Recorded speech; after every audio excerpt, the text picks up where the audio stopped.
Nice. So, is this going live? I hope it's going live. This is how every video starts, I feel, is just my face ridiculously close to the camera and being like, is it working? So, hello, people.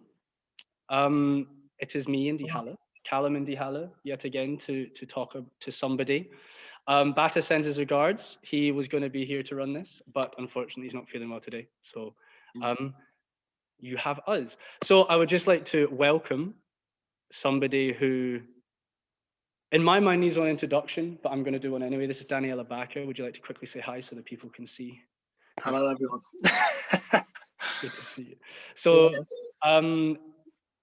Danny, in my mind, is we could call it a legend, but we're going to talk about just get to know that a little bit more. But he's somebody that, from me point of view, has always been about, and the movement spoke words, and I think I've always been personally very interested in hearing the words.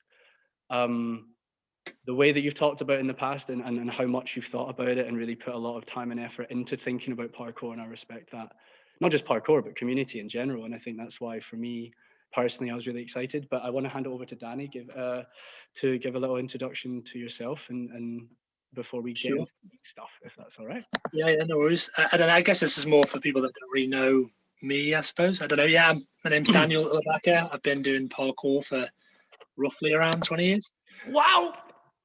And yeah, just I don't know.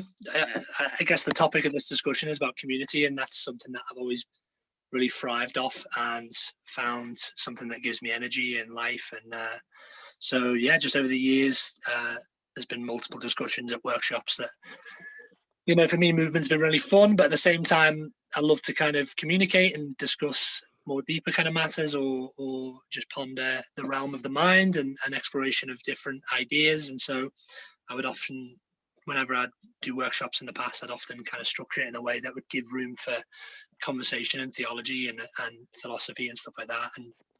And yeah, it's quite an interesting journey. I definitely went through seasons of doing workshops and teaching and stuff, but as of recent years, more just kind of, well, living now in Switzerland, but at the same time just pursuing cinematography, just kind of getting by. I don't really kind of have a vision, so to speak, as to kind of where I'm going. But yeah, just enjoying the start, getting back into inline skating. Nice. I mean, been doing parkour for so many years that, you know, I kind of started to get more excited about the idea of exploring other movements, and I kind of rekindled a flame for inline skating, which was a foundation for me when I was a kid. Yeah. And so yeah, started getting back into that again. Loved kind of moving through the city streets of London, going really fast between cars and grabbing onto the back of buses and stuff like that. And that then kind of just led over into the whole stunt camera crew thing. My friend Will Sutton, for those that are aware of who he is, another parkour guy, cinematographer. He, just any campaign related stuff on my Instagram, I would, just often reach out to him. And because he had the camera gear, we would kind of collab and team up together. And I guess it was just during a number of different campaigns and a bunch of other stuff. I was doing rollerblading at the time. He was doing what he was doing. And we just decided, let's try and bring both together and see what we could kind of create out of it. So that is what initially formed Stunt Camera Crew, which is still going today. And so Stunt Camera Crew is with Will Sutton. It is, yeah. I'm so highly unprepared for knowing about this stuff. That's amazing. No, that's cool. So me and Will founded it, and just a team of creatives. It's still relatively early days. We're wanting to explore kind of like potential for like a database for other action cinematographers and creating opportunities for more athletes to get into cinematography and stuff like that. And again, working with people like Dennis Weibel in Denmark. Dennis, Madman Dennis. Sorry, Madman, but he's a really cool guy, Yeah. So Dennis is really cool, really charismatic. I love his energy, and just, we've had some good collabs together and stuff. And so, I don't know, kind of just dabbling right now, I suppose, and randomly taking interview kind of online conversations. Yeah, right. Randomly just being like, hey, can I talk to you over 1,000 miles away? That's actually not That's sick to hear, actually. Like, it's cool to hear that just names helping communities. Do you know what I mean? The other thing that I liked about what you were saying just there about stunt camera crew is it's about making a platform for those to film extreme sports, kind of. And I think there's always this unsung, the cameraman is the unsung hero of every single video. Do you know what I mean? Yeah, sure. Yeah. And I guess it's always been difficult for, I'd imagine, like athletes that are good cinematographers. It's often difficult for them to find access and ways into the industry. And I just think, just could be cool to kind of look at developing a platform that gives those opportunities to people that are actually really talented. So again, still early days. I don't quite know where it's going. It's just something that works right now. Something yeah, I'm no, for sure.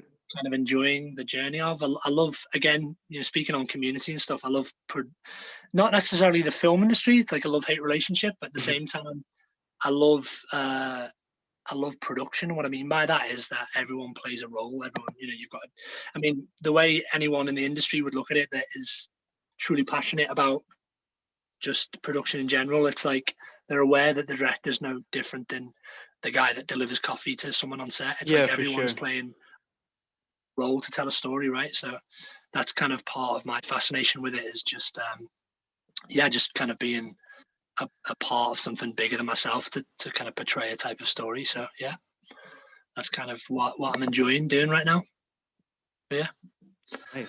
No, that's interesting. No, yeah, you're right. I think that I relate to just that mentality, just because when I used to do theatre. That's what I wanted to do before I was like, I want to commit to parkour for a bit, is I wanted to be theatre, and that idea of every single person has a role, and there's, when you're on set, just that kind of being part of something bigger vibe. And I think that's a really interesting one. And it's interesting as well, just I think you are going down an interesting path with creating opportunities like that for film cinematography and stuff, is because I know so many people of my friends. We had an interview with Julian Vodsla from Ashigaru, and he is now also doing full-time filming, and he got that's what he does as a job, and that's what he travels with that. And my point with this is, he learned that through parkour, through learning the love of showing what he was doing, and enjoying the filmography. My best friend Paul Sayer, he also went and studied film because he learned how to do that because he wanted to film stuff. So I think there's definitely something that is not a career choice, but it's definitely something that I see patterns in sort of not just parkour communities, but in all kind of extreme sports in a community that shows itself to the outside world.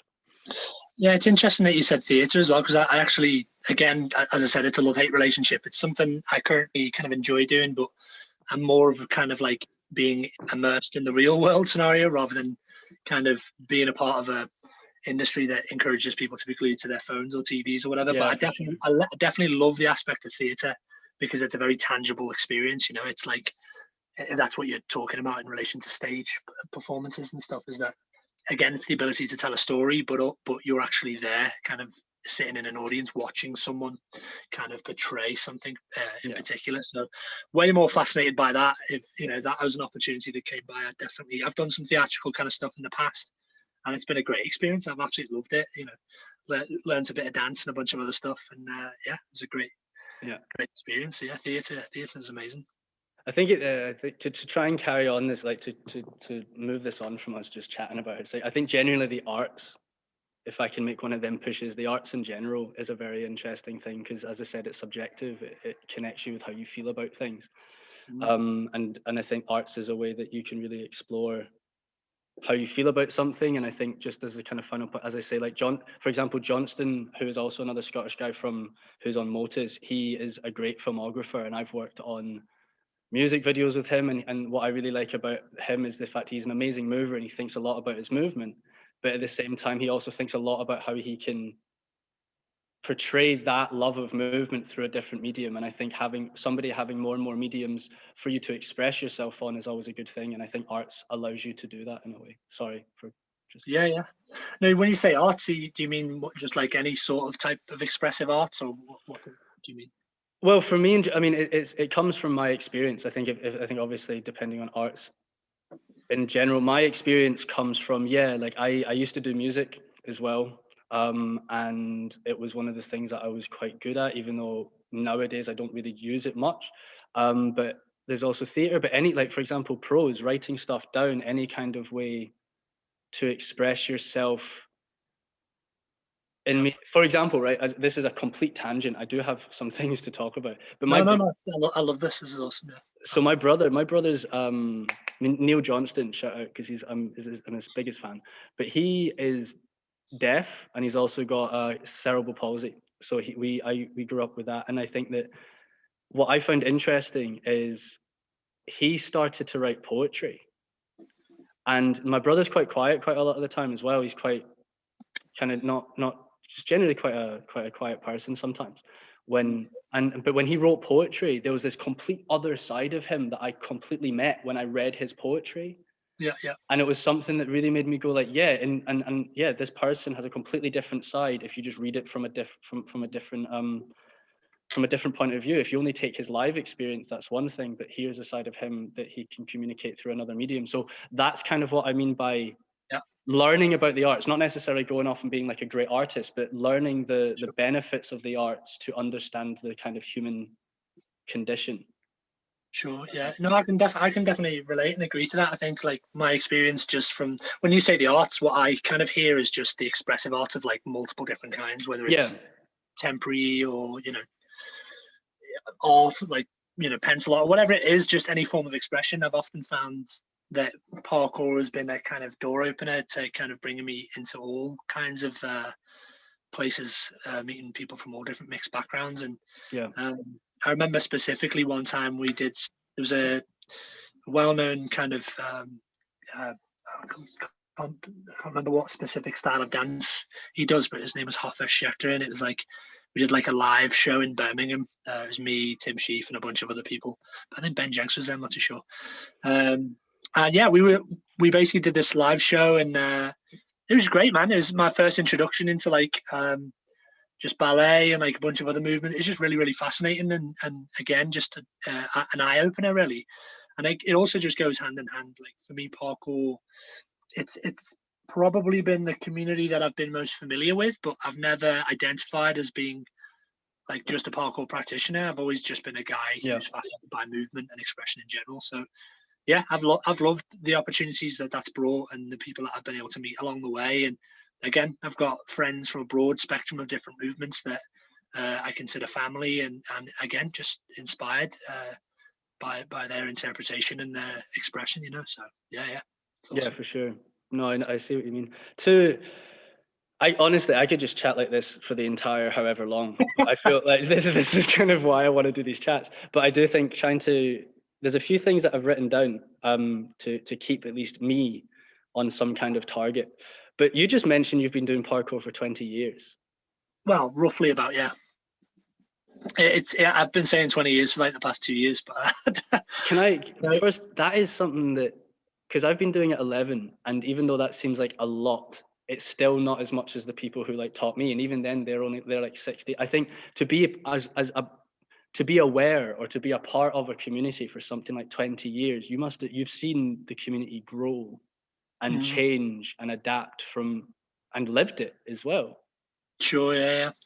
Well, it's fascinating that, you know, just a recent talk I had with Flynn Disney. Recently. Flynn Disney, my guy. Yeah, cool guy. Yeah. So we had a recent talk kind of similar to this. I think the podcast he's releasing soon.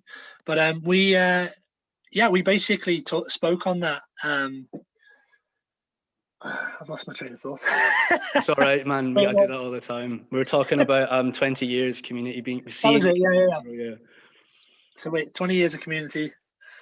Hang on a minute. Yeah, that was it. So I was just kind of pointing out that for me, you know, 20 years can be considered a long time, kind of in my awareness of the word parkour and the movement of it from David and the Yamakasi and a bunch of those guys being, you know, seeing stuff that they produced like on the news years and years back and stuff. But like, for me, like in relation to the community of parkour, I didn't come into it as a kind of beginner in being able to determine and have an insight as to the direction things would naturally go. And I say that because from the age of like 7 years old, I was kind of in the world of aggressive inline skating. Yeah. I've got two older brothers. My eldest is considerably older than me. And so I lived the world through their eyes. I always wanted to do the things they were doing. And so when inline skating was like the thing that they were into, and it was like back in the VHS days that you watched like inline skating videos from like LA and a bunch of other places, and so yeah, and that was I would say in the prime of the activity. You know what I mean? So you could immediately get a sense of like, this is how you practice, this is how you don't practice, this is the style you should embrace and adopt. This is how it should be done. Again, probably very similar to the way that the skate world kind of, I see a lot of conflict, that not necessarily a lot of conflict, but you've got people that are more Buster Keaton like in their approach, people like William Spencer, that people call skate ninja or something, but it's for me, that's the heart of what skateboarding is, in the sense of just taking a piece of wood with some wheels and kind of seeing what you can create with it. Basically, exactly. It's just an artistry. But then obviously there is, even in the skate community, there's a very specific way you have to land on your feet every time. You have to do this, you have to do that. You never leave, you never put your feet on the ground. This sort of stuff. And so yeah, it was the same in the inline world. I only kind of stopped doing it because my brothers lost interest. I was actually doing what, in the world's eyes, I was doing really well at the time, but because they kind of went into secondary school and just kind of their interest, whether it was girls or whatever, I don't know, but they just it was like their focus went elsewhere, and as a result of that, I was just kind of left like this hyperactive kid, like I want to move, but the only reason why I did it is because I did it with others, regardless of how good I got. I only did it because of them. So that was just kind of like a natural evolution when I saw a guy do a wall flip in the street. I think I've done a number of interviews in the past. I don't need to go into it too much, but in a nutshell, it was capoeira that I got introduced to, and then that's not long after that I found out about the yamakasi and stuff. But at the same time, it was like I was then becoming aware that the parkour community was in its infancy, like it was really young and very impressionable and open to interpretation and yes, there was a very specific one way of approaching movement and a very militant kind of approach, but there was also a very childlikeness to it as well that was unexplored. And for me, that was just a real appealing aspect of it. And but I came into it with that knowledge of inline skating. I came into it with the these kind of constructs that we tend to fall into creating in order to make sense of the activities that we practice. So that definitely gave me more of an insight into the activity than Honestly, I think it's really, for me, it's really interesting you say this, because this is kind of the foundation of an idea that I've slowly been thinking about for a while. But I see first of all, I see the complete parallels that you just mentioned in the skating world. Do you know what I mean? In terms of it is a grassroots community that, although it does have a corporate side to it, and there are things with corporate, there's also a street element, and the connection between the two is very interesting. And for me, I have a similar feeling, and this is getting to niche things about Calum, but kendama, the kendama community is what I've been part of kendama for about 5 years, and that is relatively friends of mine who've been longer, but it's in the last couple of years that the kendama community has really started to grow. And the kendama community is incredibly diverse because it's a toy that essentially snowboarders, skateboarders, trickers, everyone would play with when they're either injured or where they're bored. Like, we're all like hyperactive people, so we're just like so to see how that's developed over the last couple of years, I kind of went onto this idea of just like all these separate communities, whether you're skateboarders, whether you're parkour people, there are similarities in the way in which our cultures work. So for example, code switching, the fact that I can go to you potentially and be like, although I'm using like skater terms, but like I can do kickflip 180, no comply. And then if somebody goes, yeah, I'm doing a Kong pre into Kong gainer, or Ken flip to Insta Lighthouse. This is a way of talking that is specifically talking about tricks. And if you're already used to that way of talking from one community, when you go to another one, it's just about taking the language and putting it in a different way. Does that make sense? And I feel I feel as though that is something that is, I guess, my observation of kind of what you were just saying about this idea of being able to look at a community and be like, oh, I recognize it, and see how it is similar to other communities rather than just looking at it in itself. Yeah, for me, I think there's a hint in what I'm saying on the idea of just originality, really. Yeah. like we could take like the Congainer for an example. At the end of that video that I think it was just one clip that I actually uploaded, but like at the end of that video, it was written beyond definition, and like I guess now I don't. It's relevant to talk about it now. I've never really brought it up before, but I think it's maybe useful to describe it. But I think like it's coming from the aspect of just originality and not obviously being aware of a construct and something that's being formed by a community, which is a specific outlook and narrative and way of looking at the movement that everyone's practicing. But I've often been more drawn to the mind that wanders into areas that are unexplored without any limitation or without any definition, and that's again what the meaning of beyond definition was. When you go beyond the definition of a movement is when you're kind of exploring a realm of the mind that is of greater benefit than trying to make life work within the construct that you're seeing in and around you. Do you know what I mean? Yeah. And so it's like, when I was talking about the predictability of like parkour and stuff, and I'm even just talking about anything from, the forum days and people saying this is what parkour is, this is what it isn't. It's like nothing was, it was never anything new to hear that sort of stuff, and also relatively easy to never really get involved in that level of topic of discussion, just because it was like I saw that all in inline skating. So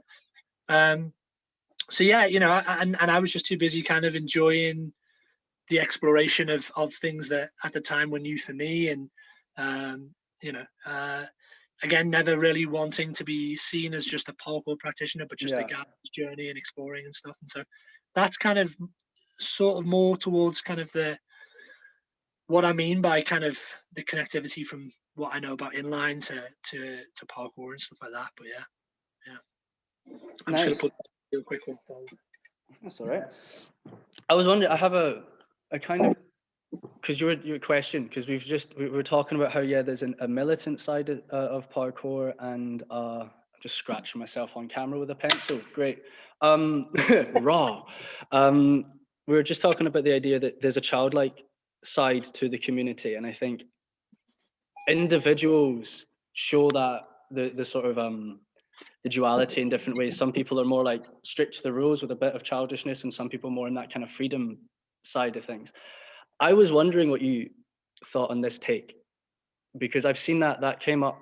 I've seen that kind of conversation come up in many ways over the time, at least the time that I've been part of it. It comes up with like parkour versus free running, and this kind of push of like pushing the boundaries of what it is that we can do, and then remembering and staying to the truth.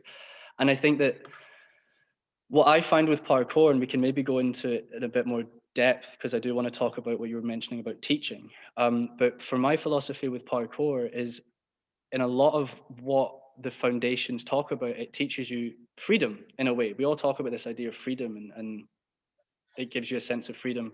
And I wonder that if you gave a whole bunch of young people that sense of freedom, so if you gave them this tool, in my mind it's parkour, a whole bunch of older people gave kids, literally kids, the freedom, and this is a weird narrative, but just bear with me with this, gave the kids the freedom and taught them those kinds of tools.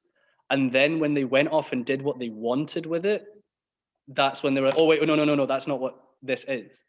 And I feel as though that's been kind of the pull, in at least my view of the kind of divide in parkour between this childlikeness and this more militant or more organized way of doing it, is a kind of irony that's like, this is what happens when you give young people the tools to go off and do that. They will push the boundaries, they will go off. Does that make any sense? Sure, yeah. Well, I definitely think there's part in what you're saying. It's just, if you're talking about the language of like militant and childlikeness, I think it both could be considered the same.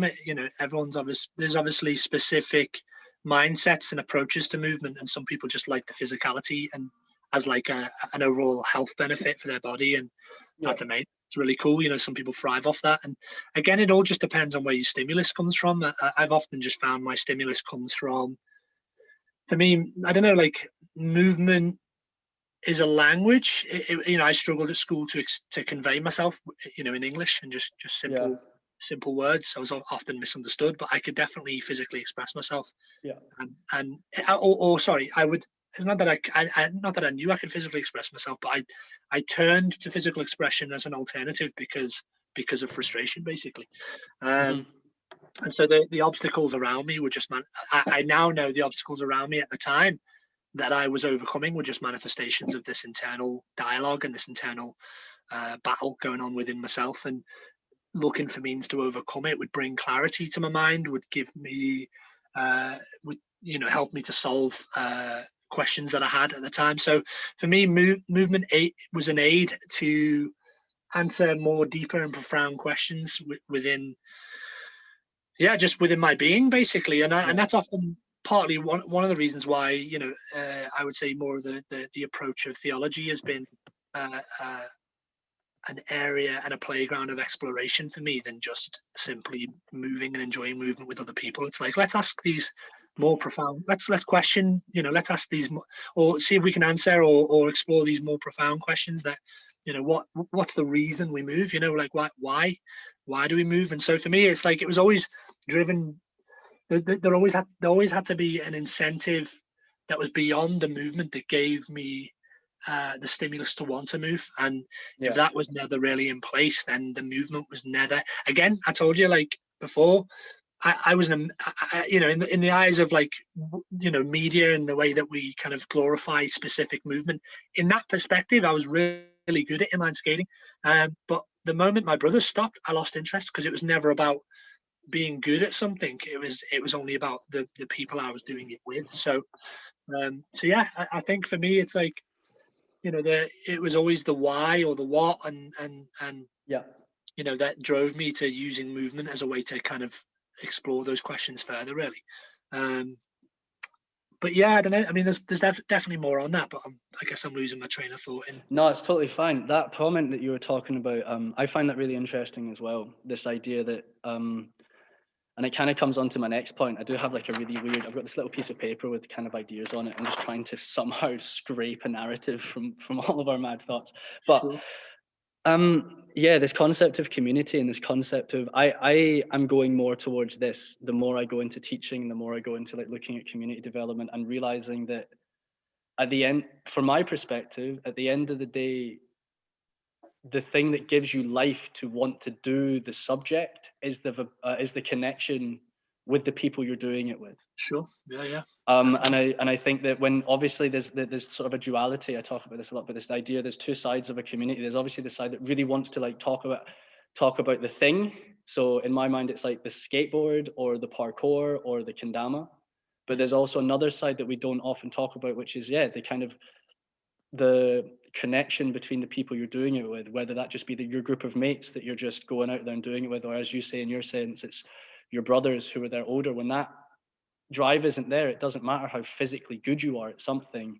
Yeah. There's no, as you say, why. And I think that's really interesting. So I kind of, when you think about that now, you're obviously saying this with a lot of, like, as you say, 20 years in the community plus more experience in inline skating. Is that something, that kind of realization of, it was to do with my connection with the guys or with the people, was that something you always had, or was that something that took you time to kind of realize? I think there was just a mutual kind of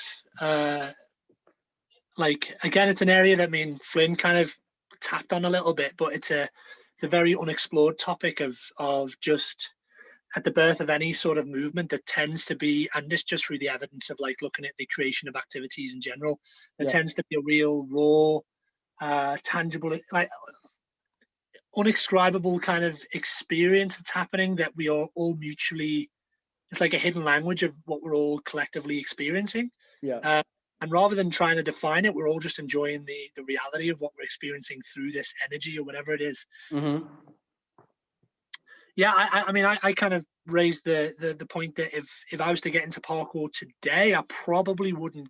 If I was like a young kid, like in the same mindset and going through the same things I went through when I was a kid, looking at parkour, I probably wouldn't have the same interest in it that I did when I first got into it.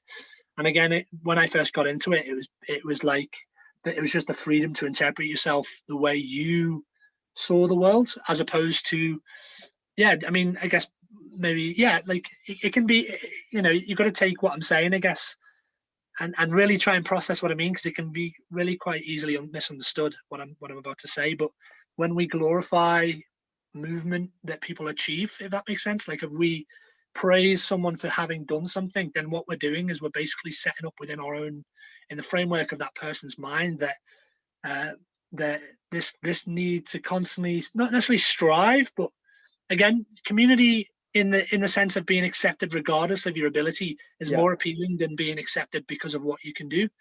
And I find that in the parkour world, that mindset in the early days was not as infiltrated as it is now, in the sense that doing a cartwheel for the first time was the greatest feeling to me.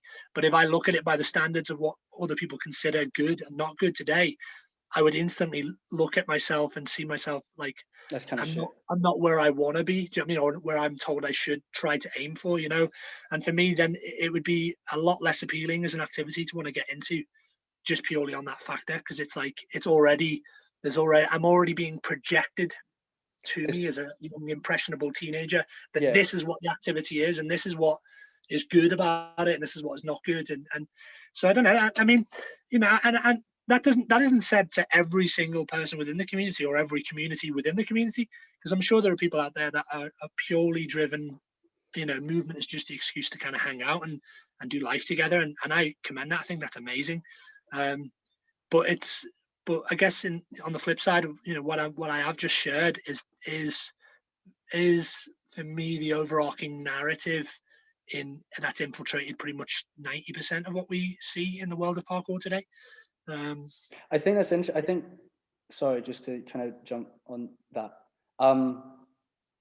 Yeah, I feel like what you're kind of saying is in a lot of ways, parkour has already tried to define itself too much and not just enjoyed the energy of kind of going with the gift of what it is. If you know what I mean? Is that?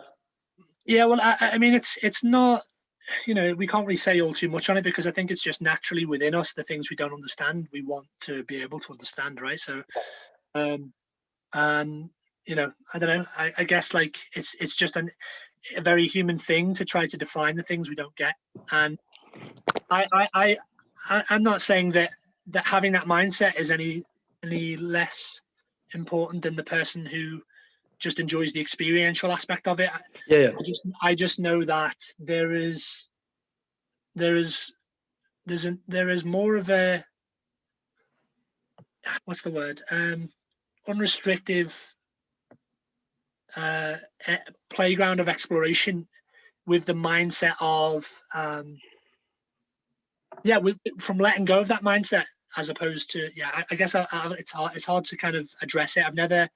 This is probably the first time I've ever really kind of tapped on this part of the discussion, and usually I would need to kind of meditate on it more, but that's not really what I'm mindset at the moment. So, don't worry about it. Hard to articulate what I'm saying.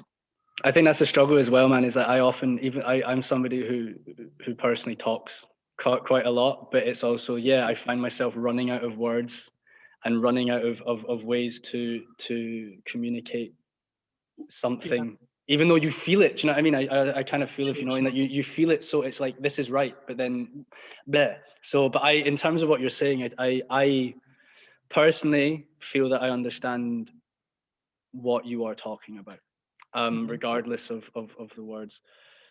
So I think I can definitely sense that a lot of the viewers are really curious in wanting to explore that further. I would just say that how it kind of relates in what we're having a discussion about, even if we can't go into in depth into that area more specifically, is that even language is you could look at language, you could approach language the way that you approach parkour. 100%. In the sense that it's just how you navigate the mind and how you articulate the inner reality that you're so convicted of, and that is a craft that you have to practice. And as I said with Flynn, in a conversation on a podcast, you've got to be, in order to explore that world and be good at articulating exactly the inner reality that you're experiencing, that you're so determined to get out there. In order to do that, you've got to risk your reputation. Even now we're talking right at this moment. I can be so this is a really careful platform. I've got to be careful in, because I can be so easily misunderstood.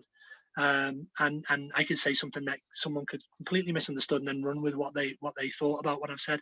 Yeah. But then at the same time, it comes hand in hand with not being afraid to risk your reputation. I think that's something that is a very childlike approach. When you have, I mean, we could further explore that another time. But Sure.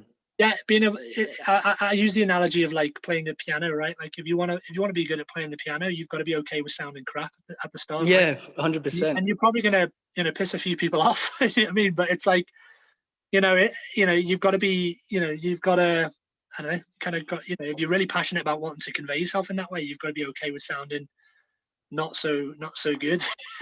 Yeah. And so Brilliant. Yeah. I use a similar kind of analogy, except I use it with kendama, because because kendama is one of the, I know I just love it, but it's one of these, I hate it at the same time. I've been doing it too long. But it's a love-hate relationship. I love it. I want everyone to try it, but whenever I need to play it, I'm like, oh, okay. But the point is it's two pieces of wood connected by a bit of string.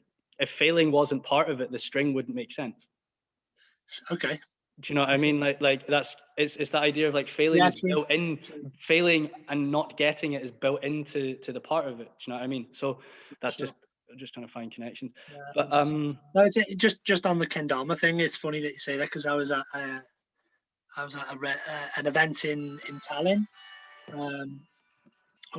I was at I'll leave it. No worries. Do you want to get that? No, it's okay. I'll just let them. It's not important. Yeah. I was at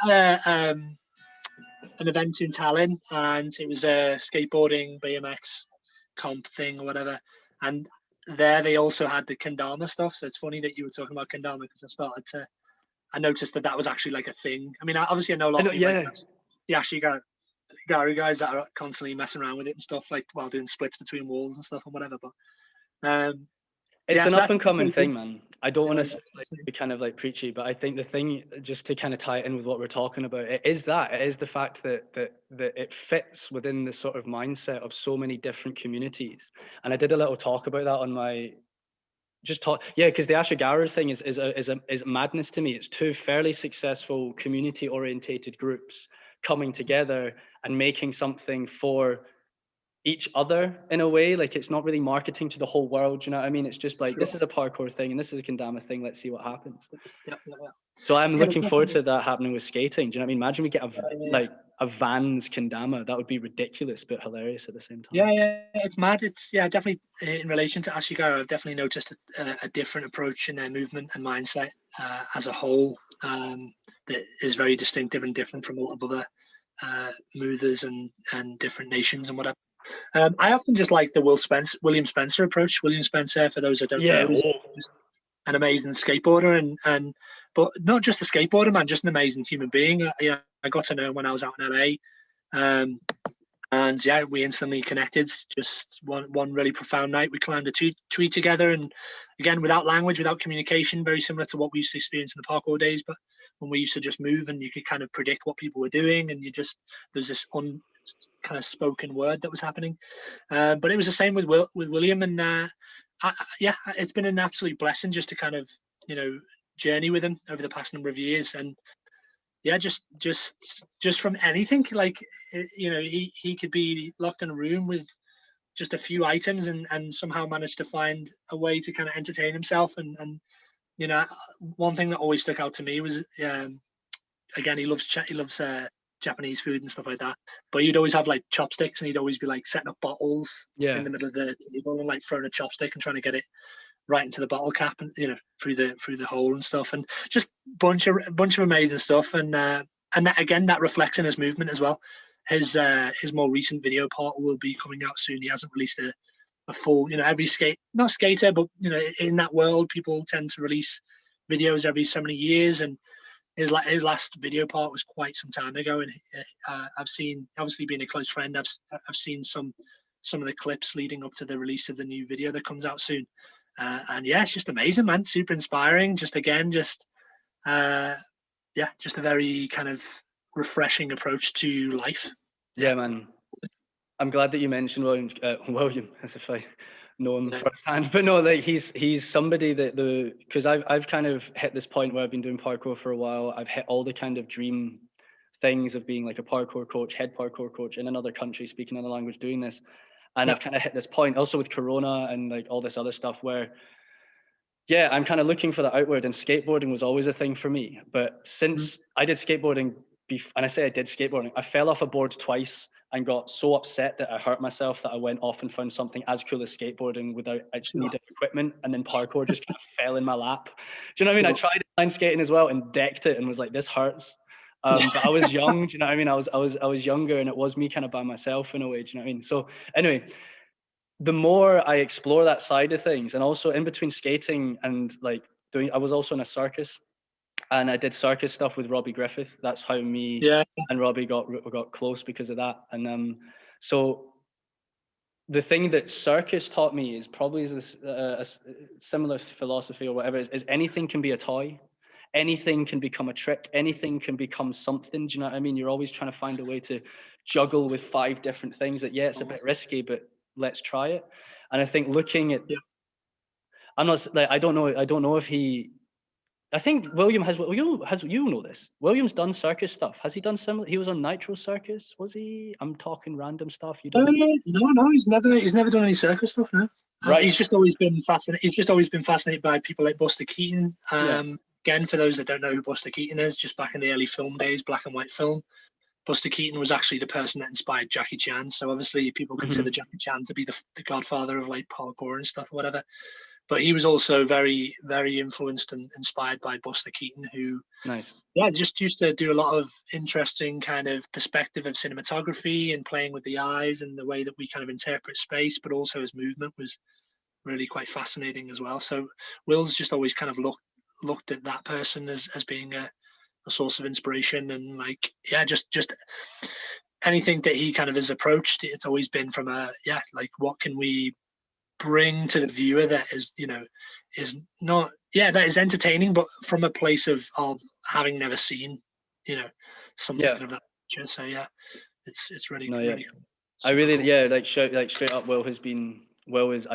love the talking about the idea of mashing 2 kinds of ideas together. He just takes what he can do and just and pushes it. I really just crazy individual.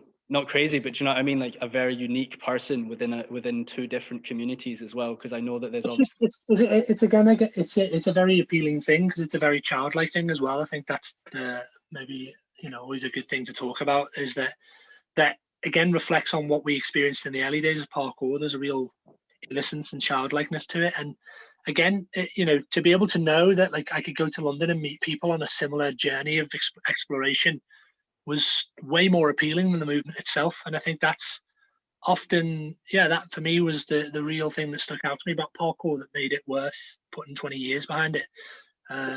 It was there was just this real beauty and kind of innocence and approach to it, even disconnected from the narrative that we're so encouraged to embrace even as kids, you know, from school. I mean, education, I look at education now, and like if I was given an opportunity with the mind that I have now, I would master my education. That'd be amazing in every different field. But at the time, there was more questions deeper within me that I needed to address and that I needed to understand before I could even start embracing things that I was told were essential to learn. And maybe it was just the unfortunate perspective of being told that I need to learn this so that I can make money. And to a kid that doesn't make any sense. It doesn't make any sense. Money doesn't make sense. It's like it's not a factor in their minds, and obviously that partly becomes because they're looked after by their parents and they don't have to think about it. But I don't know. There's just something within. I don't know. Just it's not money specifically, but it's the mindset that drives a person to chase after money that I would say inhibits and restricts the potential for greater freedom and greater life. And I would say parkour was a tool that enabled me to quickly become aware that happiness is not determined. Happiness is not based on wealth. It's not based on what we're told we should want and what we should chase after. There was a satisfaction that money, that was never a thought. And so I don't know. I think like over the years, you know, that narrative that I was being encouraged to embrace and being kind of, yeah, taught to want or to have a perspective on and pursue. I would say somewhat started to, and this is, again, this comes from my personal experience. I can't speak for the kids that practice these days because I don't know. I'm not as involved in the community as recently than I have been in recent years, but previous years. But yeah, for me, it was just like the moment that, you know, that became a driving force and incentive. It was almost kind of like the thing that we were experiencing that was so freeing now started to be kind of, it started to shift and it started to become about something else. And that's for me when the mindset that I kind of ran away from, or again, I don't want to knock education because I think it's super essential. I think every single human should have a desire to broaden their knowledge and broaden their understanding and experience. But at the core of humanity is to explore the question of, one, why you're here, and understanding purpose, and or having a purpose or having a reason to move beyond materialism, so to speak. So yeah. I think that your comment on education is one that, like, so but my dad was a teacher. He was both in the UK, he would be called he was both or at least in Scotland, he was a high school teacher, and he also college, like in between school and college. So he was a teacher. And I kind of know what you mean about this idea of like the way in which, basically my point with this is just education is one thing, learning is another. And I feel that education, depending on what kind of education you go into, like education is a system of learning. So depending on what kind of education system you go into, there's different values and things within it. Whereas when you're a kid, you just go to school. Everyone goes to school, and then you have a kid, and then everyone just goes to school. Whereas we don't really get to see that this education system that we are all going through, because that's how life is, was only created like 100 years ago. And this is for me. All I was going to say is, for me, this whole kind of understanding came from when I went to HALLE as a student, because that is a school system, an education system that is based off of something completely different. It's based off of what you were just saying about the idea of, why are you here? What are you doing here? And the understanding that you need to have that before you kind of know what direction to go in. So I have a similar opinion of education, which is I see the value of it completely, but you need to know why it is that you're using. Do you know what I mean? I have a lot of people my generation, I can, again, just talking about me, myself, who went to uni because that was just the thing to do. Do you know what I mean? This idea of, and I'm privileged, that is a complete privilege because of that area. That's also a completely deeper conversation. But on average, the group that I was a part of, going to uni was a kind of thing that they did. And it was one of those things that made me want to go to Australia. I did a gap here, and it was, again, you were talking about traveling and the knowledge of being able to go to the other side of the world and still meet with people who are on that kind of journey with you. That experience is what made me go, yeah, you know what, I want to do parkour. Because I was in Australia, I was 1,000 million miles away from home, and yet I still found home. So, I've lost that trail of thought that we just had. My turn. The point was, that's interesting. So oh man, I did a tangent and then completely lost the main point. No, I was going to say, I think what you just said at the end there was quite fascinating, just about the perspective of home, right? Because isn't that maybe some people would disagree, but for me, that's kind of probably the ultimate search, really, isn't it? Is a place that you can consider home, and a people group that you can kind of relate to. And I think that's ultimately kind of what I would say we want as humans is connectivity. And yeah, so I don't know. I think parkour is definitely an aid, something that can aid that. But at the same time, I can definitely see that the broader human collective conscious narrative has infiltrated what parkour is. What it was when I was doing it was in the early days is not as common from my interpretation of reality, like my interpretation of my journey thus far. It's not as common as it was back then. But I mean, the comment that you were making about, I kind of remembered what my point was, but I'll try and fit it in if it comes in. But the comment that you were just making on how that narrative has infiltrated parkour, I see personal similar signs of that stuff. If you listen to hip hop, especially like old school hip hop, the hip hop that's in between, the sort of 1970s to early 1990s, they talk a lot about this. They talk a lot about how the industry is coming in and trying to get people to change the way that they rap, because the way hip hop was primarily a music art form that was for the people in those areas. That's why they represent their area a lot more. It wasn't really a medium for the wider audience, if you know what I mean. The original parties were parties. A lot of MCs didn't want to record what they did because they were saying that the original atmosphere and the vibe was at these parties. So when you for me, when I listen to when they talk about how the industry comes in and changes it, and that's why they want to be owned by people who do it. So for me, it's not the same at all, but for me it's a similar I think thing of, I don't know, it's a sorry, you were breaking up a little bit. I just skipped. It was just that end point of being like, I feel as I personally get a lot of clarity, or not clarity, but perspective from looking at similar but different communities that I see connections with. And I think not in all aspects. There's obviously a couple other degrees in hip hop to what the struggle that they were going through to do it, but also I see a similarity in like skateboarding, for example, and how it changes you, and how like when something gets so big and other people want in on it, how that changes the originality of what you were saying, if you know what I mean, that follow of originality. And I just get a lot of. But I think I think in order for it to be a constructive and beneficial conversation, I guess that we would have to look at exploring.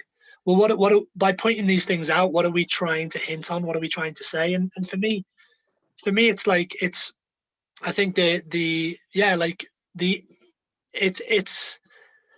it comes down to the individual perspective, and obviously it has to be a collective perspective. I think we all naturally police one another. The reality we experience is something we collectively agree on, even though we like to point fingers and say, maybe it's the industry. We're suckers for always looking for someone to, it's Boris Johnson, it's Donald Trump, or whatever. Because we can't interpret, we can't navigate, we don't know how, we haven't learned the knowledge of how to navigate the hidden realm of what. Because I'll say that there's more happening in the unseen reality than there is in the physical one that we often are so familiar with and we express ourselves in. And we are so in our infancy of how to explore. I think I fully agree. There was a point I was making, but it's gone. Man, straight up. If it comes back, write it down, because that's what I've done with my ideas. But I mean, this is something that I think. I guess that's what I'm saying. I think what would be what people may find beneficial is like it's the the inner reality, and knowing that the external reality is constantly projecting to us what reality is. Whether it's again, even when I look out the window, I'm looking at buildings, but I'm looking at someone else's interpretation of what reality is. Yeah. And so we all collectively agree on that, and I think it should come back to the grassroots of asking the question. Just exploring the. Reality isn't necessarily what is projected to us. It's. I don't know. I feel like what could be something that's a benefit to people listening to this conversation. I think. I would say the practicing playing the piano and sounding crap, and that often comes in the form of like if you're trying to communicate this inward reality or this inward questioning, like having the courage to kind of explore that really. And I don't know. Yeah, I don't know. It's no, it's okay. I don't know. I guess whatever. No, it's cool. I honestly, I don't know if I'm like if it's working, but I totally know what you're going through with that idea of like, I've got this idea, and then the more we talk, it's like, oh, it was here. I swear this point was here, and I can't quite get it out. But I think that from what to interpret what you were saying, and I'll say it back to you in my words to see if it communicates that idea, is two ideas. Is one, the idea that you are a product of your environment, but your environment is also at the same time a product of you. Does that make? Yeah, definitely. I would definitely say like I relate to that in a biblical sense of what, of course, how the Bible kind of, we'd often talk about creation and even just on how even on the lips is life and death in the way that we communicate. Yeah. And that we have the creation around us bows down to the reality within us. And I think definitely like what we say and do and how we speak and communicate definitely shapes the reality that we experience. Yeah. And for me, movement has and always was a tool that enabled me to navigate the deepest reaches of my mind that still to this day I don't fully get. Like, I've gone places in my mind and I've explored things, but there's still a lot of questions, and there's still a lot. And that, I think for me that's the playground that I'm more curious about than the one that I can become so easily distracted to focus on, because again, it's like, for me, everything physical is just the manifestation of something that happened way, way long ago. Yeah. So rather than seeing something physical as like, again, if someone punches me, it's like I can immediately react to that and literally give that person what's coming to them, sort of thing. That mentality of like an eye for an eye, a tooth for a tooth. But it's like, it's also, I know enough through my life experience that the manifestation in that moment could have a root cause going way, way, way back. Do you see what I'm trying to say? Yeah. And but that also applies in everything that we see, everything that we do. Again, parkour is the end result of something more profound that is still an area that not many people have explored or talked on, or philosophized on, or theologically thought about. There was an incentive, there was a reason for such an activity to be birthed at the time that it was. Not to say that it hasn't been there since man has been on the planet anyway, of course it has, but a rekindling of that flame of the need to express within the urban environment. What was the reason for that? You know what I mean? In the way that a diamond is formed through intense pressure, right? It's like, if you want to form a diamond, it requires the constraints, and you could look at parkour as a result of the constraints and the oppression of urban environments and stuff like that. But then at the same time, there's something more profound going on that not a lot of us are actually communicating or talking about. Yeah. But just to add to that, I would say I'm also, this might be a bit of a kind of. Oh, I'm ready for it. Let's go. The people listening is like, I'm also very hesitant to even talk about those things on the internet. Yeah. Or I'd actually, because I've explored my mind, and I've explored, decision making and what decisions lead to and stuff like that. But we are still in the very infancy of the birth of the internet. We still don't yet know the ramifications, even though we're communicating via the internet to one another right now and people are listening in. We still don't know the implications in the long run and the damaging effects that something that is parading as connectivity right now actually might be the very opposite. It might be complete enslavement. We don't actually know. And that's maybe a little bit too much for people to chew. And I do apologize by putting that across, because the word enslavement is never a nice thing to hear. But it isn't said without the hope of knowing that I believe that in order for us to progress as humanity moving forward, especially as community, is having more of a hunger and a desire to connect with people offline. Yeah. And in person, in the way that we described theatrical performances before, in person, disconnected completely, no phones present, no nothing, and philosophizing and talking and pondering, because I find that in that place, more can be drawn from the space that is of benefit to humanity as a whole than what we currently perceive connectivity to. Again, we don't believe connectivity to be in the internet. It's just something projected to us because it's a benefit to those that and again, no disrespect to those people. I'm sure they're just mothers and fathers doing what they can to make a living for their kids, and money's a way of providing. So I don't want to point one finger on any single human whatsoever, but I will say that I think that there is more untapped realms of discovery in the human conversation with one another, completely disconnected from the internet. And again, like I've said previously, I have this love-hate relationship. Yes, I'm kind of dabbling and doing what I'm doing right now, and kind of just doing social media related stuff and doing some film work, but if you're going to ask me, well, what would make you move again? It would be to group up with a collective group of people that are really curious about the things we want to further talk about, but also with this sense of let's completely disconnect, let's take that as a serious, because again, we don't know where it's leading, we don't know where this accumulative information age is going. So let's not even entertain where that could potentially go and what's being projected to us that things are inevitably heading, and let's explore the contrary. Let's go the opposite way.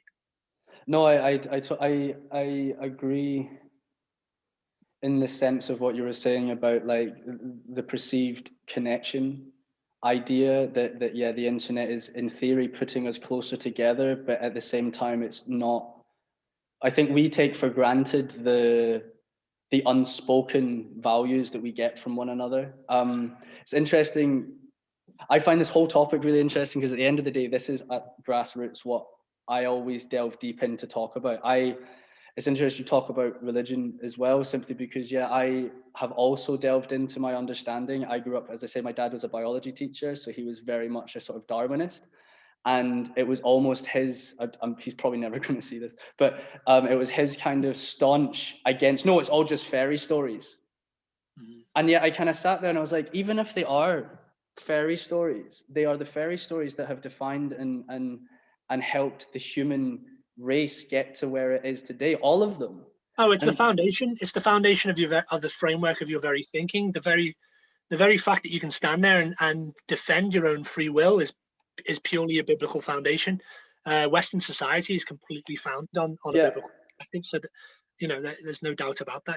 And regardless of whether like what religion you identify to, the more you look into the human history, and this is the way that I look at it, right? So the way that you look at the human history and then the sort of spiritual history and how they've come together, like a lot of the, at least from my understanding, a lot of the baseline messages that some of these, like the Abrahamic religions, for example, talk about, although in the detail might be different in how it plays out, it is a very similar kind of stories of what it's like to be human, which is an ageless story. And I think that's what's really interesting about delving into religion is, and for me personally, I look into Taoism and Buddhism because I find that's a way that talks about these ideas without going too deep into a story. But at the end of the day, when I read the Bible, it's not like I have it on my bed, but like when I look into passages of the Bible or the Quran as well, again, hip hop is a tool that allowed me to go into Quran because I was like, these guys are quoting passages from the Quran. Let's look into this. So,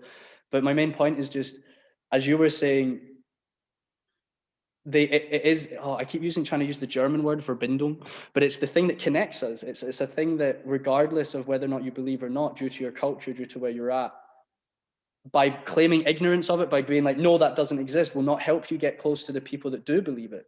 Do you know what I mean? And that puts up a wall. Do you know what I mean? If you're completely ignorant about somebody else's religion because you believe in this, it's like, well, how do you expect? Let's throw something in there and point out the reality that even parkour can be considered a religion. There are purists, which Jesus would refer to as the Pharisees. They're the religious leaders of the day that dictated how people ought to consider movement and how to approach it and stuff, and approach their faith or their practice of living a holy life. And that's no different, without being, too in depth about it. You could even look at movement gyms as a form of temple worship, right? It could be considered a place where you worship movements. And so I think, if you're really going to go into, I guess, the reason why I'm saying that is because not one person can look at religion as though they aren't necessarily a part of it in their own framework of the things that they associate with. Mm-hmm. For me, religion is a man-made structure that is a way of making sense of the world around us, but coping with what how to approach life and maintain the things that currently give us energy, basically, and again finding a people group that agree on the same thing and moving side by side. Whereas for me, it's not necessarily even about, it's not even about different religions, though I can look at Buddhism and I can have the respect of that, and I don't know, I can't in the Christian biblical perspective that I have in what I've chosen as my foundation, Yeah. I also know that I can't say a guy that meditates, who's a Buddhist guy, isn't in heaven. And that's not even, Yeah. I'm not even, why would I even want to explore that? That's not, Yeah. it's of no business or no importance to me to know that. However, the way I approach it in relation to just different belief systems and stuff is it's not even, many people say, oh, we all want to just kind of get there. And, it's like, this belief in God and a holistic kind of approach to one belief and one humanity and one connection to the, for me, it's not even about that, and debating different why Christianity is probably more commendable than the Quran or the Islam, or vice versa. The question is, the way I've approached it is from the perspective of parkour. Parkour is, even the wording of parkour is so biblical in so many different ways. When you're talking about efficiency and getting from point A to point B, that's no different than the narrative of the human story in the Bible, in the sense that in the beginning we fell from God, and ever since then we've been trying to get back. But the reality is that the way I look at it is that we often, that you could look, people have described it as being like this. God, the way I would like to say is, God isn't at the top of this mountain and saying to everyone down below, find your way to me. Yeah. I think that would be very unloving of God to basically, like falling from the garden and now we're trying to get back. The Christian narrative is that God came down and revealed the way back to himself. So obviously Jesus incarnate, of being, God in the flesh, etc., etc. But the reason why I'm talking more specifically about that is because it is about efficiency. Yeah. See, it's not about, oh, well, there's many ways up the mountain. No, the question is, what's the most efficient way? If we somewhat agree that there's something wrong within how we're perceiving reality, and there's something isn't quite right and it needs to be fixed, right? Then we're also maybe questioning maybe we're also, it's more of an eternal aspect within us of this longing to be reconnected to something that we know we ought to be connected to, that we see around us and we just don't see it manifest. And so we're exploring for it, we're looking for it, we're searching for it, we find life in various things. And it could be considered life and life in the full, being eternal life, being completely, set free from, or not set free, but like, from the clutch and perspective of death as an inevitability. Yeah. I'll say this: I don't think if any Christian comes to you and says that they get the Bible for a start, they don't. I don't get it. The depth of my being can say yes to it, because what I see reflected in Jesus and what he says about me, so what I see in Jesus, I at the core of me says yes. But then I don't even judge myself. I don't even, I don't trust myself either, because I know that everything that I think and see and do outside of what I've discovered in Jesus is basically not something I can really trust, because again, I've been impressioned by, I'm an impressionable mind. I've been, things have been shared to me, and therefore I'm making up my perspective on the world. I choose to rest in the reality of what Jesus says about me, like who he says I am.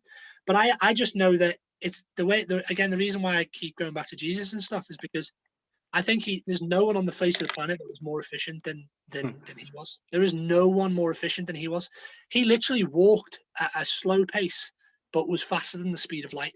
And in the space of 3 years, he shook the world in a way that to this day we're still feeling the benefits and experiencing so much of a shaking as a result of. So for me, there's a mystery, an inviting mystery within the reality and the person of Jesus and the mind of Jesus that completely alters and shapes the reality we are currently experiencing, that we love to play in that world currently, and we love to point fingers and say, this person's the cause of this problem, whereas Jesus is basically saying, no, I've basically put something in place that makes it impossible for you to see anyone as the root cause of that which brings death into the world or destruction or whatever. And he's basically put something in place that makes it impossible for me to see anything less than Christ within the person opposite me, even if they're punching me, and again, I'm not going to act holy and be like, oh, you've got to humble yourself and you get punched and you just turn the other cheek. No. Sorry. You've got to understand what is the essence of efficiency. Me punching that person back limits me, not them. Do you understand? Like, that's efficiency.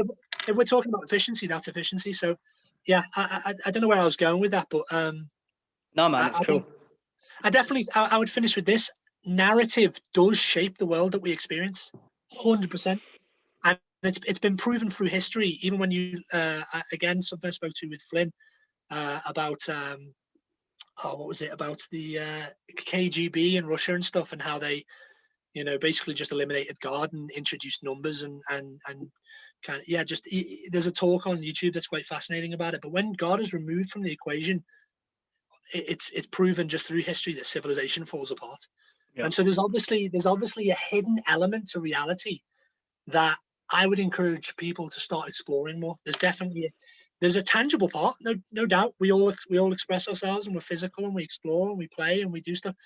But that doesn't eliminate the reality that there's something more profound at play that has a root cause as to even the reason why we're even doing parkour, or even at such a time that it got introduced, that is definitely overlooked. It was overlooked, Yeah.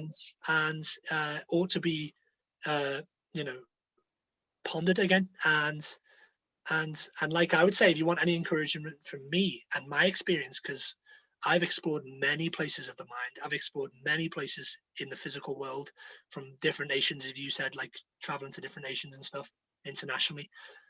And I can say that there is more to be drawn from that space of contemplation, completely disconnected from the internet. No phones present. Yeah. You know, if you're having really in a state of awe of, you know, the reality of what's in you, cherishing it to such a degree that you're willing to protect it, whatever this is in you, that you would actually take a moment to actually disconnect from everything that is currently parading itself as connectivity, and actually explore that collectively, completely disconnected from that space. So yeah, that would be my only word. That would be my only advice that I could ever give anyone today is, if you really are going to start exploring that world, go to that quiet place, because that quiet place is where you see things happen that we currently cannot perceive or understand as and be careful as well. Be careful what you learn in that place. Jesus displayed what power looked like by laying his life down. He never accessed the power that came out of him, that healed other people. Again, whether you believe it or not, it's not the point. But as it says in the scripture, the power that came out of him was purely on people's belief in who he was. It was their faith that healed themselves. You understand? Yeah. See what I'm No, saying? I, But I, yeah, I do. he never, if we're going to look at the narrative and say, oh, you know, we're sons of God, sons and daughters of God, or whatever, and that power, true power, is accessible, then Jesus is the very essence and depiction of what it looks like to walk in power. For me to demonstrate power is to eliminate free will from someone watching me, because that's the greatest gift man was given, the free will to choose to believe. Now, if I go around proving to you the realities of these hidden truths, that's not creating the free will by faith to believe. That then creates the knowledge and the hunger for knowledge, which then creates enmity with God, which is the very narrative of the Bible, and the reason why we fell from God in the first place is that we chose to eat from the tree of the knowledge of good and evil, and as a result of, we fell. And so, for me, the journey of faith and the belief in the things unseen is the more organic and authentic and more assured way of discovering hidden realms of power that you couldn't trust any other way. And I would highly recommend Jesus as the door, as the only door. I can't put my trust in anyone else, because Jesus reflects so much of humanity, so much of relatability to our human story, that I can't put my trust in anything else as a foundation to, and for him to be a door to access that space of further exploration. So, man, it's something that, because obviously as like it's if I get like, religion has obviously been something that I've heard you talk about before, and also I've met some of the people that you've worked with to do with it. And I think for me, the thing that I find within this, especially, that, as you say, like not necessarily the purists, but to not necessarily go deep into what you were saying, but more the energy that you bring when talking about it, the passion that you talk about it, and the feeling of how it can bring power. And in a lot of what you were saying there about Jesus, I see similarities. Again, it's just in similarities in the message of what people are saying in this idea of yeah, it's quite a lot of information to take in. But I think for me, like, well, I guess the passion that you're describing comes from conviction. The conviction is based on the belief in something, and then the manifestation as a result of that belief that yes, brings a greater conviction. You see, the only reason why I believe in Jesus is not because of Jesus. I mean, it could be considered that. Maybe I'm not quite putting that together well, but I would want to say it's actually purely on the testimony of the people that supposedly walked with him.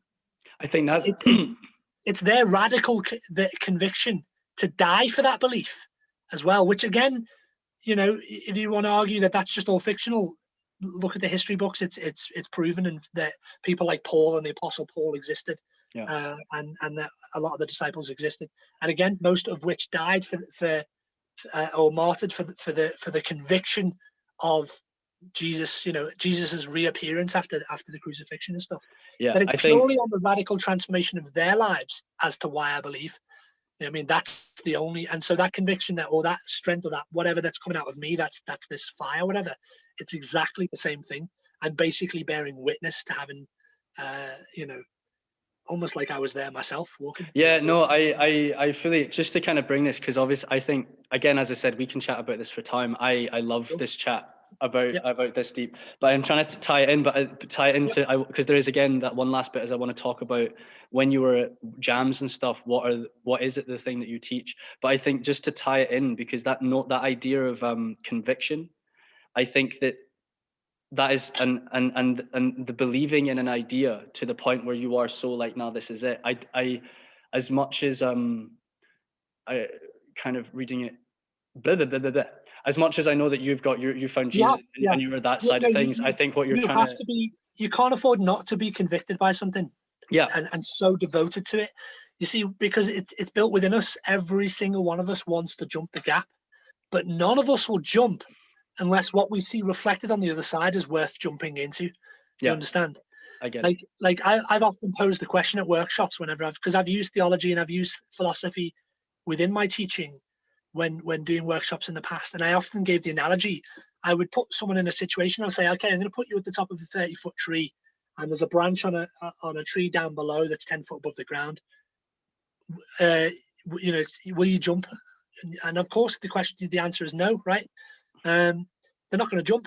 And there's a reason why I asked a specific question. It relates to my own thinking and my own navigation of myself and my kind of trying to explore the word of fear and the meaning of fear, or what it actually is, because I think it's still a very unexplored, you know, undefined kind of word. I don't think we fully understand the essence of fear. But then I gave a scenario. Well, okay, your family's down below right now, or someone. I say your family because usually that kind of works for someone to go, oh, that's where my heart is, right? Yeah, like my heart is so connected, right? And again, that's a navigational. You know, I would pose that your heart is a compass, and it helps you navigate through life. So, and again, being heartfelt and being driven by feeling and purpose is something that determines the environment you find yourself in, or even the perspective you find yourself in, which actually, if I can jump real quick, goes into the topic of choose not to fall and how that's relatable.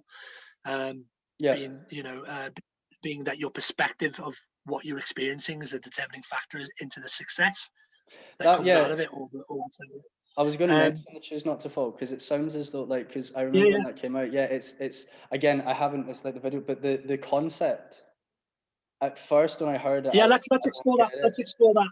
I'll rope in what I'm saying, and then we can explore that further. So I create this setting and say, okay, you know, someone's about to get killed, one of your family members, right? Yeah. You don't have any other option. The only efficient way to reach them is by that 1% chance of that branch down below being something you can catch, right? Or just rest your body on. And yes, you might hit the floor and then you get up. And so of course you would jump, right? That's off, there'd be no question, and so then I always was very curious about, well, what is that? Why is it, because I know that we're created to be 100% devoted to something. We come to life when we're 100% devoted to something, right? Fully. When we're so believing it, we're so convicted by it, we come to life. You know what I mean? And I would say that we are created for that. We're designed for that. Our bodies, our makeup of our physiology, we're designed to be so passionately devoted to an experience. So that's where, again, a lot of my exploration in the early days was like, well, why can't I jump? You know what I mean? What? Yeah. And so if people can kind of follow me in what I'm saying here, if you can jump this gap with me, so to speak. For me, and there's mystery in what I'm saying, and I do apologize if it's unsatisfactory to the viewers and people listening, but there's something in Jesus that's worth my all, and I don't know what it is, but it's worth my all, and there's something reflected through him that I wouldn't question that gap at all. I wouldn't question the jump, and I would be 100%. Which, you know what I mean?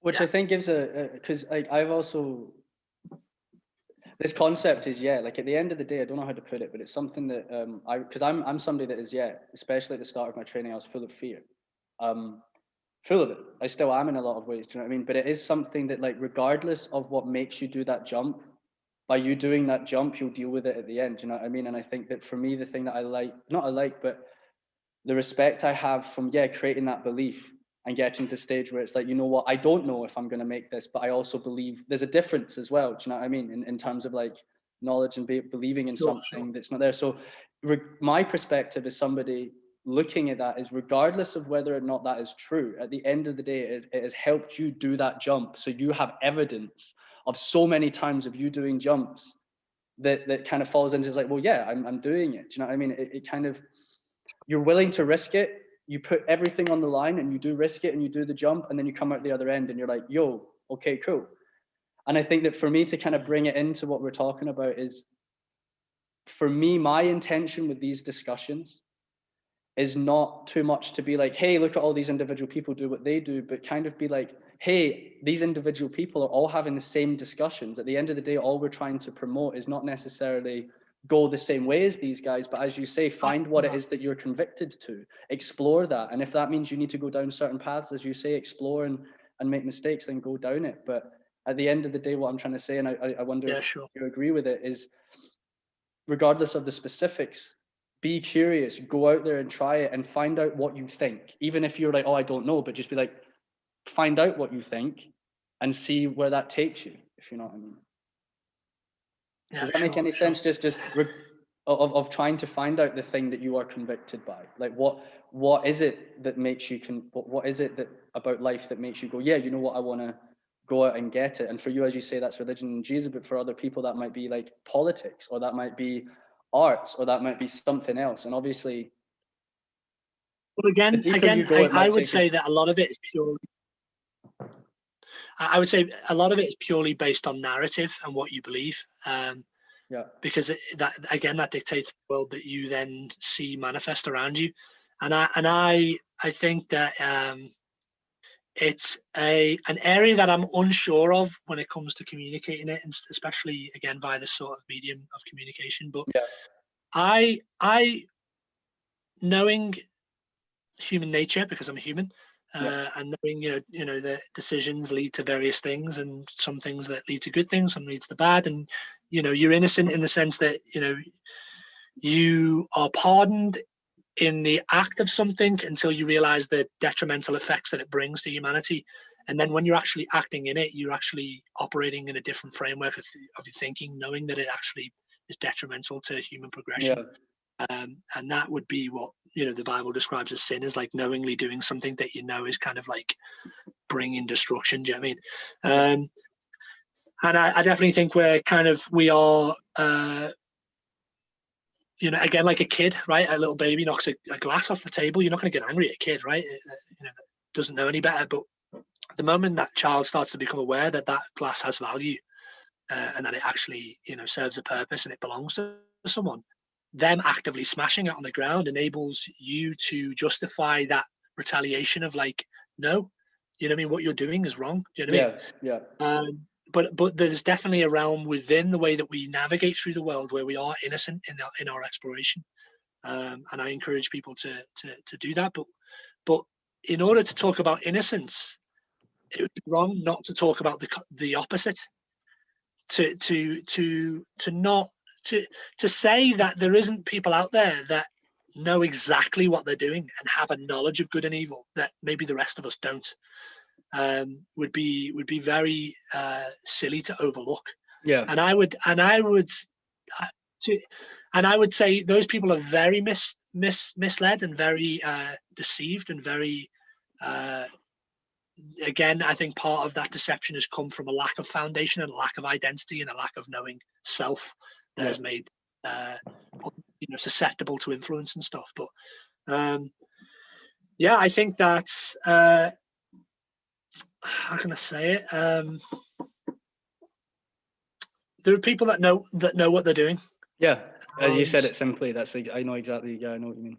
And I would say it's not worth exploring in the realm of the internet such profound conversations. I mean, there's only so much that we can talk about to the point where I won't share anything more, because I'm still questioning a lot of things myself and still trying to find the most efficient and effective way of being effective in this life, in a way that I'm able to receive greater satisfaction in the person that I'm believing in, or the relationship that I have with this person, but also how it can give me that assurance that the life that I'm living is having a great effect on humanity in a positive manner, and something that I can be sure of. You know what I mean? A gap that I can be confident in jumping that is worth my life. You know what I mean? In the end, in the grand scheme of things. But again, it's just I just don't think it's healthy. I don't think, and this goes for every single human on the planet, including people in the church, the way that church communicates currently. I don't think it's healthy the way that we're theologized, having this discussions. I just don't think it's healthy. I don't think the internet is the place. I don't think the internet is the place for it. I think the very essence of why it was designed is subconsciously something that could potentially bring great devastation to the human race. We, in a sense, can make a trap for ourselves. And so, I think that on that note of I think the idea of trying to, the words that I use is evolve our understanding of conversation and discussion in a sense. And I think a lot of, to try and tie up, because I've been trying to get these conversations down to an hour and a half, and they always go longer. But to kind of bring in a lot of elements, at least that I heard in what you were saying, is, first of all, as much as like we need to find a different way to discuss these ideas, these ideas within community, and also completely remove ourselves from it, but put ourselves in an immediate environment with people talking about these things and exploring that feeling. And I think in order to do that, the way that I look at it is this duality idea, in that there's the general and there's the individual. Do you know what I mean? In the sense that when we talk about ideas on big scale, you can talk about the general, but also me, myself, I can be like, well, my opinion is this, but also in 2-3 years time with a change of experience, my opinion will be this.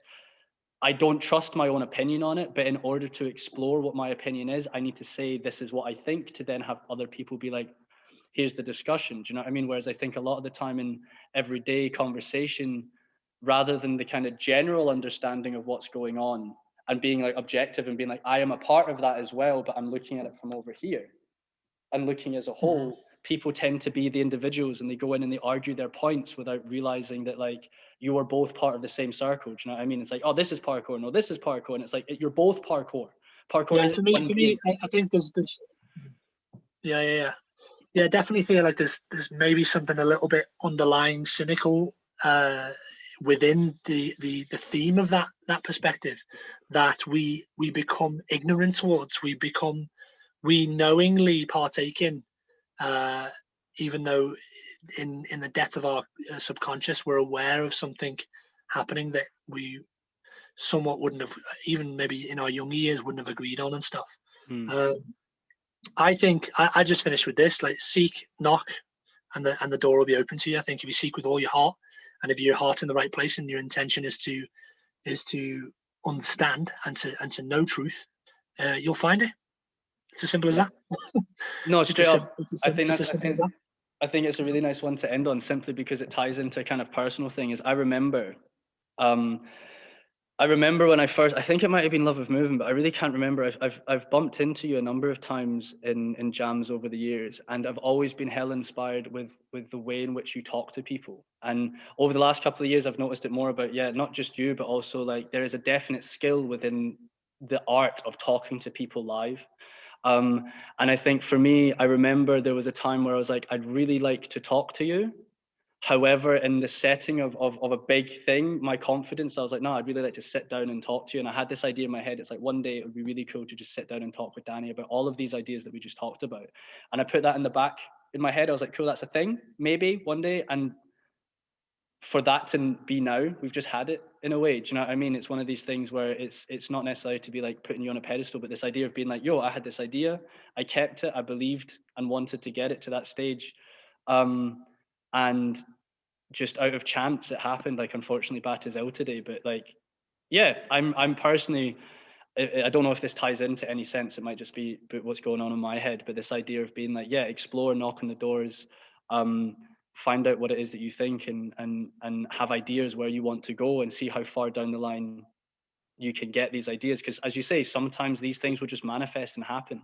Yeah. I think that's amazing. I think it's very similar to kind of Flynn's approach as well. I think if I'm hearing you right, what I'm hearing, or what I'm like, the room of discussion is trying to encourage and open up, is for people to further explore, part of the mind, not just their connectivity to movement and the human body, but the reasons why they're moving, and start asking those questions again. I think that was very much, I think that's a very very refreshing and insightful approach that people should potentially adopt or embrace. And again, parkour, it's amazing. It's such an amazing tool to help you to navigate physical space.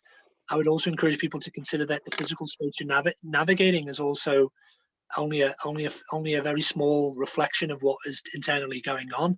And so, I think I'd also just say as well, like, it would be foolish just to jump a gap out of the curiosity of what will happen. You have to be driven by something. This is what I'm trying to say. That has to be something you're driven by. Again, whether it's a seeking to understand or to know or whatever. But I think that there needs to be something there. Do you know what I mean? In order for that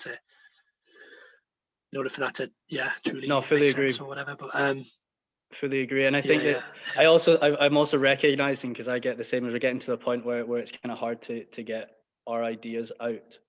And do them justice. But at the end of the day, pretty much what you just said there, it's about creating spaces where we can openly say who we are and what we feel and what we believe, but in a space that there's an understanding of, like, we are always ever changing people.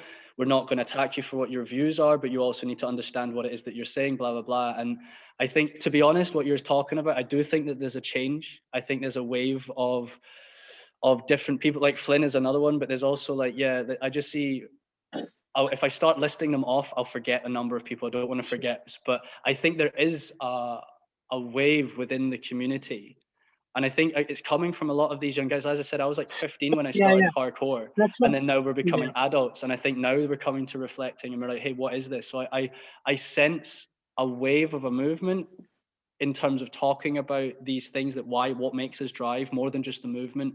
What is this? What makes us do it? And for me, it was my only advice to anyone.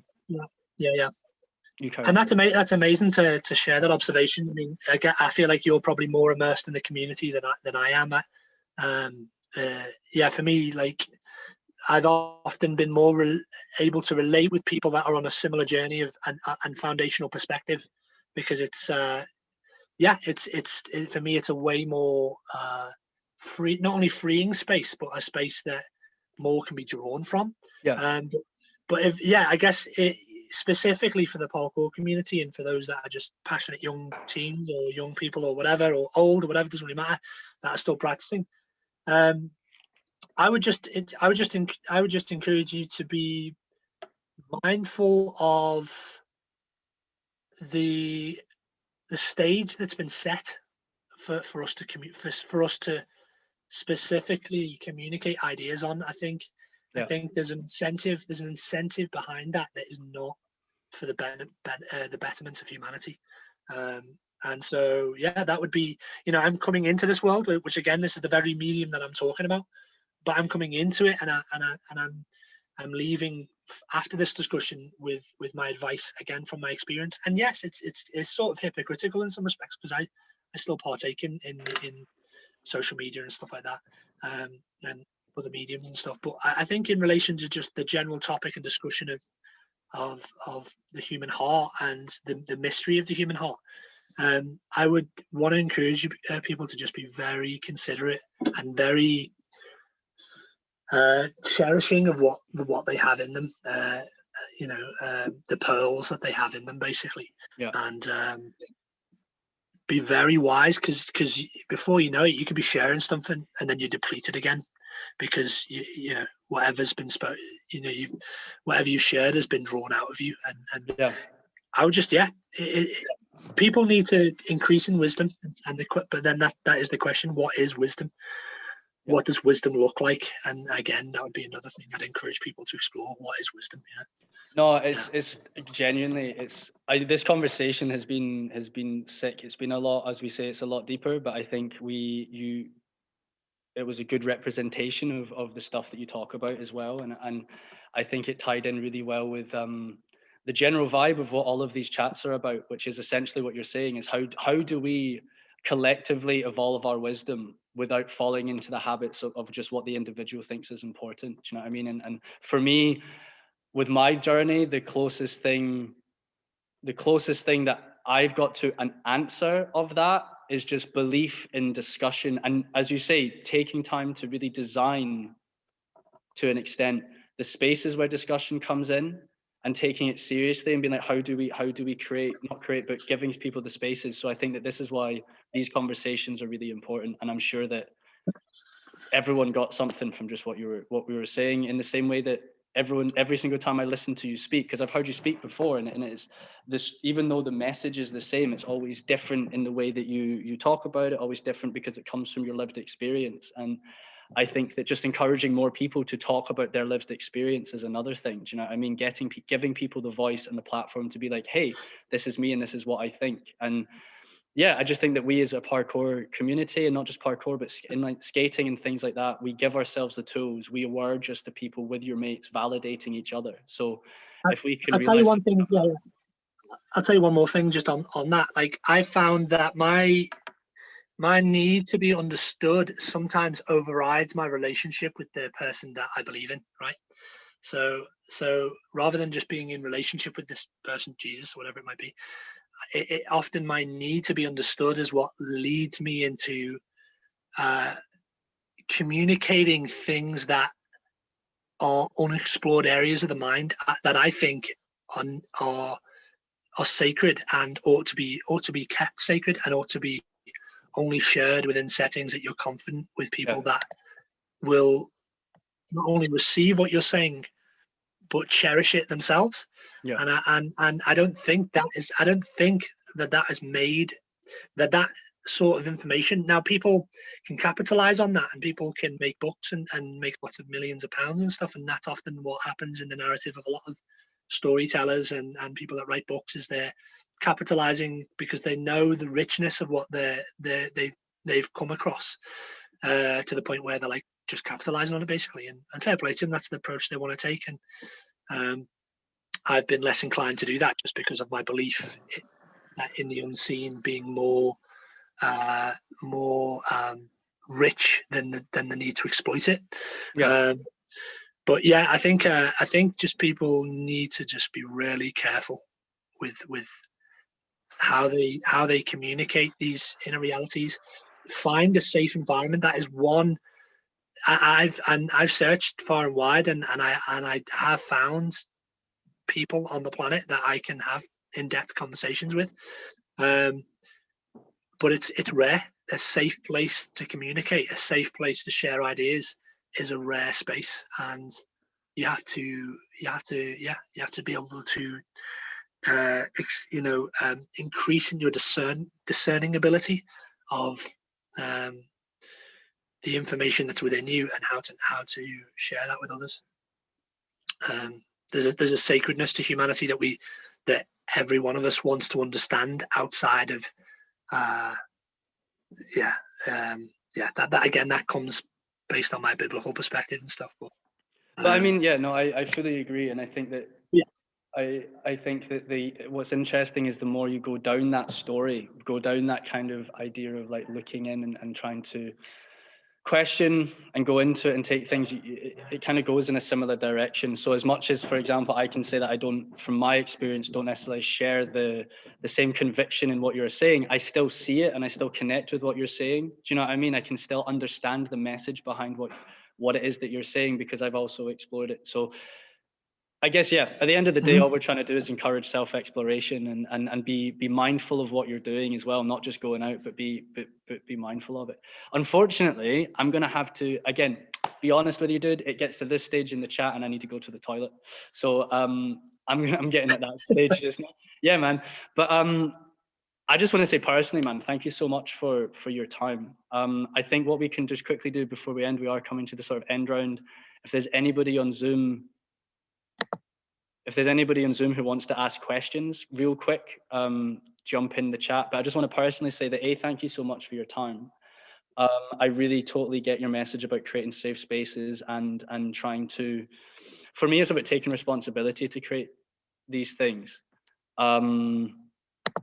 So yeah, I just really appreciate that time, and I got a lot out of it. Do you know what I mean? Personally, it's all selfish. I don't want anyone else. I don't really care if anyone else sees this. No, I'm joking. But like, for me, it's a really nice, it was really nice personally just to sit down and have a chat with you. And I'm sure that the people who are watching also definitely got something out of it. And I'd like to encourage people to bring these conversations up. Obviously yourself, you're not at jams as much anymore and out there, but you can still bring this conversation to anybody, regardless of whether or not you're at a jam or doing parkour together. Like, this level of, as you called it, a search for wisdom, is something that I think everybody has at some point in their life. And I think finding the right people to discuss that stuff with is hard. As you've said, it's very hard, but it's definitely worth something to do.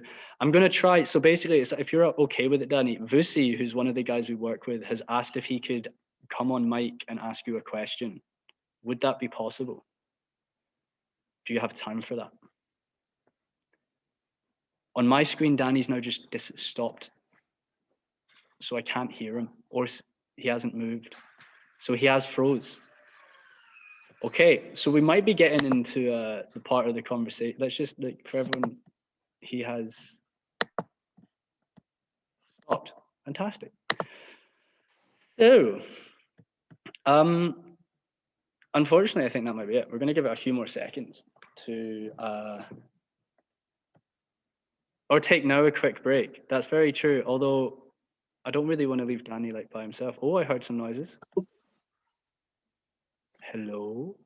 Can you hear me? I can hear you now. Yes. Hello. The signal just disappeared. Oh, very interesting. Can you hear me now? I can hear you. Yeah. Yeah. So suddenly the maybe it's a sign. Maybe it's a sign to say it's coming to end. But yeah, basically the broadband, it says here, is quite low. Vusi, could you just quickly write in what the question is in the chat real quick? Would that be all right? Just because I don't want to destroy the connection. So we'll give Vusi a second or two to write down his question, and then. All right, cool. Well, if that's all right, Vusi, what I'll do is, send me the message, send me the question, and I'll fire it over to Danny, because I have a feeling that his Wi-Fi is slowly dying, because he is also frozen for me as well. No, he's breaking back to life. I can see myself. You can see yourself. What an interesting experience that must be. Can you see yourself not moving? Hello? Hello. Okay. Well, yep. I'm going to quickly try and put this quickly to an end, and I'll send you a little message after this to close it up. But thank you again so much. We're going to wait for Vusi will probably ask a question. I'll send it to you at some point just to see if there's anything that we can get from that. But for just now, I just want to say thank you so much, and I hope that you also got something out of having this chat. And if we do this in the future, we are planning to do these chats as long as we have the want to do them. So yeah, so maybe in the future we can revisit some of these topics, and I'm sure that next time I see you, if I see you in person over the next couple of years, I'll be definitely up for continuing this kind of chat. Yeah, sure. So yeah, before we get disconnected again, I just want to say thanks very much again, and till the next time, I guess. Yeah, Everyone. it's been good catching up, Calum. It's been a long time, man. Yeah, it has been a long time, but it's although nothing has changed. Do you know what I mean? Like I really appreciate the chat and just a deeper insight into what we think in terms of like trying to put minds together rather than just talking about them separately. It was really nice. So I'm gonna hang up just now. It's always gonna be that kind of awkward moment of like, how do I hang up? But I think I'll hang up just now. And yeah, man, again, thank you so much for the time and the effort and just the time that you've given to both myself and just generally. I really appreciate it. So anyway. Yeah, my regards to everyone at HALLE, and yeah, good catching up with you, bro. Cheers, G. I'll say to everyone that you say hi. Anyway, thanks everyone who came. And I will see you probably next week. We have a special guest again. But I will tell you about that later on. But for now, thank you. Bye, and much love. Bye. Peace.